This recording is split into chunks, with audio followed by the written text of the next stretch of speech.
Every fear you have was learned somewhere. You weren't born afraid of failure or rejection or the dark. Something taught you, usually by accident. But in 1920, two scientists asked a colder question. What if you could teach a fear on purpose, build it from nothing, in a mind too young to resist, and watch it take hold? So they found a baby. A calm, happy, fearless 9-month-old who wasn't afraid of anything. And deliberately, methodically, they taught him to be terrified of something that had never hurt him. They succeeded.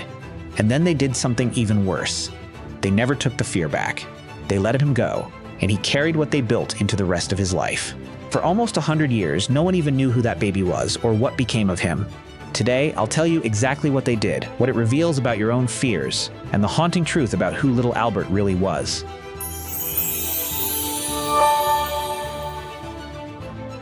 The man behind this was John Watson, one of the most influential psychologists who ever lived, and one of the coldest. Watson believed something radical, that we are born as blank slates, that everything you become, every fear, every love, every talent, is stamped into you purely by your environment. He famously bragged that if you gave him a dozen healthy infants, he could shape any one of them into anything he wanted: a doctor, an artist, a thief, regardless of their nature. To him, a human being was just a machine of learned responses waiting to be programmed, and he wanted to prove it. 20 years earlier, a Russian scientist had trained dogs to drool at the sound of a bell by pairing the bell with food.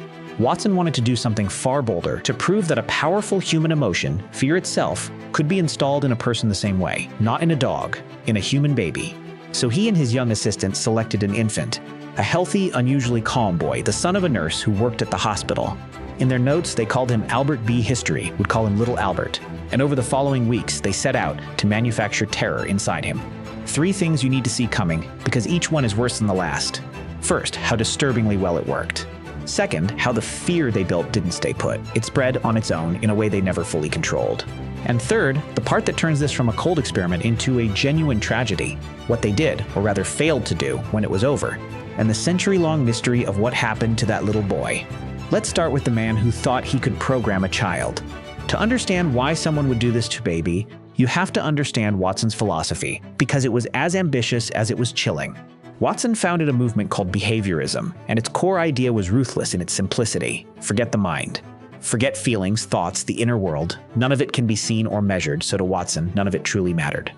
All that mattered was behavior. What goes in, what comes out. A stimulus and a response. To him, a human being wasn't a soul or a self. It was an input-output machine, and if you controlled the inputs, you controlled the person. This led him to that famous, staggering boast that he could take any healthy infant at random and, through environment alone, mold them into absolutely anything. A professional, a genius, or a criminal, completely regardless of who they were born to be. No talent, no destiny, no inner nature, just programming. It was a powerful and in some ways hopeful idea that we're shaped by our world, not doomed by our birth, but it had a dark edge.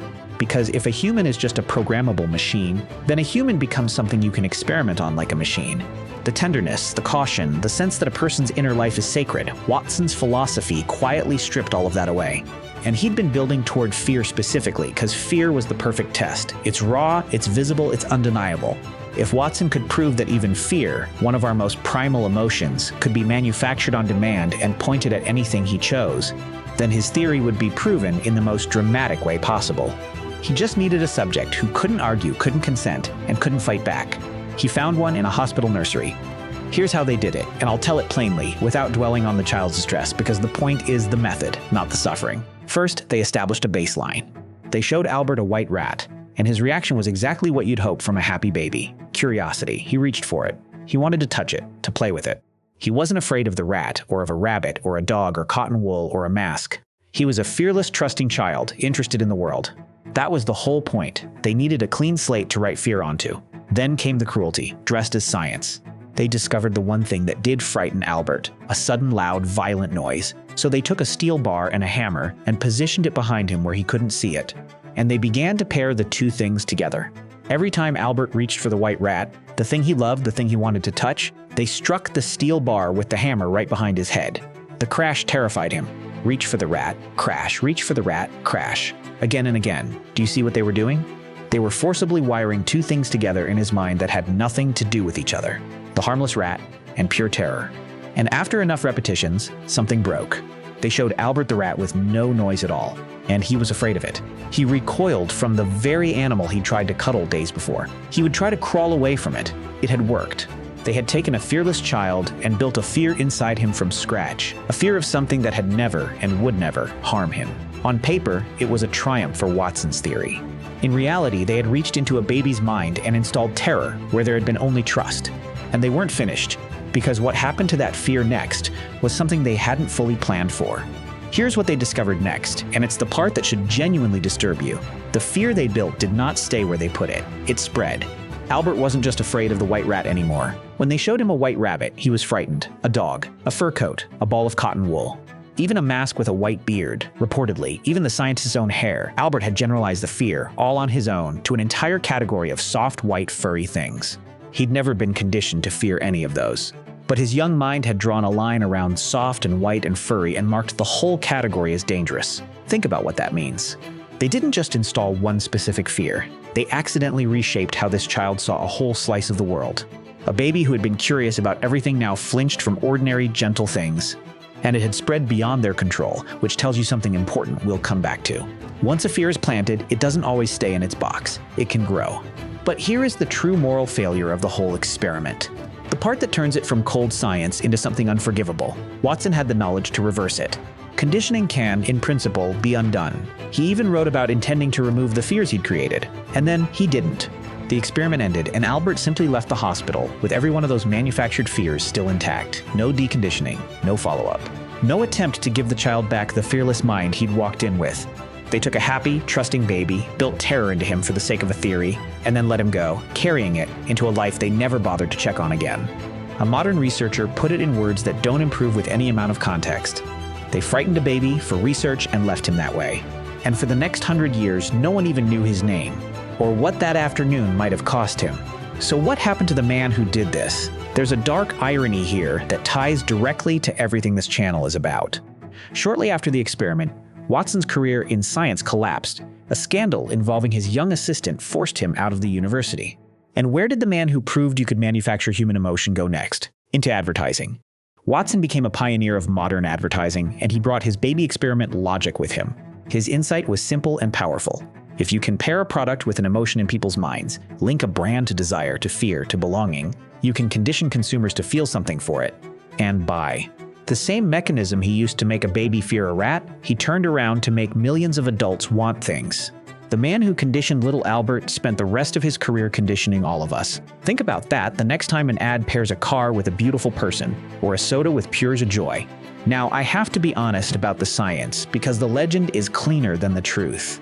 This was a study of a single child, no control group, no proper replication, based largely on the researchers' own observations.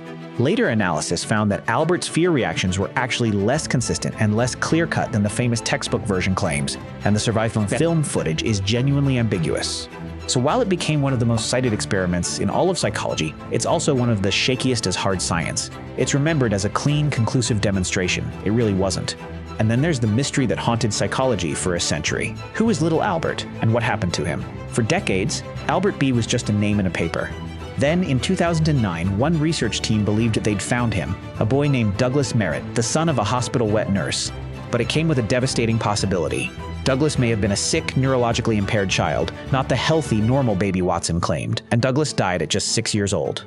If that were true, Watson's ethical crime was even greater. But that identification is now disputed. A second team pointed to a different, better-fitting candidate, a boy named William Albert Barger. So why does a 100-year-old experiment on a baby matter to you right now? Because it revealed something true and unsettling about all of us, and something surprisingly hopeful. The unsettling part: many of your fears, anxieties, cravings, and gut reactions were not born in you. They were installed, often by accident, sometimes on purpose, by association, the exact mechanism used on Albert. A bad experience once, paired with a place, a person, a feeling, and now that thing triggers dread you can't fully explain. And it's not just accidents. Entire industries do this deliberately. Advertisers, as Watson taught them, pair products with emotions to condition how you feel. Media pairs certain groups with fear. Manipulators pair themselves with comfort. Your emotional reactions, in other words, are not always you. Some of them were written into you by forces that wanted something. That's the warning. Don't assume every fear and craving you have is truly yours. Some were conditioned, and you're allowed to question them, to ask, where did this actually come from, and does it still deserve to run me? But here's the hopeful part, and it's the most important thing in this video. If fear can be learned, then fear can be unlearned. The tragedy of little Albert wasn't only that they built a fear in him, it's that they refused to take it back when they knew they could. But you are not a baby left alone with your conditioning. You can do the thing Watson wouldn't.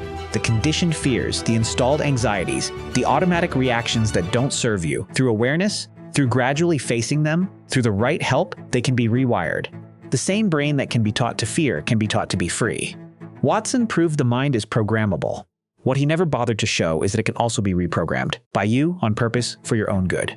And the ethics, everything we take for granted now, the rule that you can't experiment on someone without consent, that you can never leave a subject harmed, that the vulnerable must be protected. Much of it exists because of quiet tragedies like this one. Little Albert couldn't say no. The protections that would have saved him are, in part, his legacy. So who was little Albert? The strongest evidence today points to a boy named William Albert Barger. And if that's right, there's a small, haunting detail in it. Barger lived a long, full life into his 80s, passing away in 2007. He never knew he was the most famous baby in the history of psychology. But according to his family, all his life, he had a strange, unexplained aversion to animals, dogs especially. When he came to visit, they'd quietly put the family dogs away. We can't prove that flinch was the fingerprint of what was done to him in that lab as an infant. But it's hard not to wonder if a fear built in a single afternoon in 1920 quietly followed a man across an entire lifetime, while he never once knew why. That's the real lesson of little Albert. The mind can be written on. Fears can be installed by people who see you as a machine to program. But you are not a baby, and you are not alone with your conditioning. You can ask where your fears came from, and you can take them back. If this stayed with you, the next one goes deeper into how the mind gets shaped without our knowing. Subscribe, and let's keep pulling these threads. This is Never Heard About.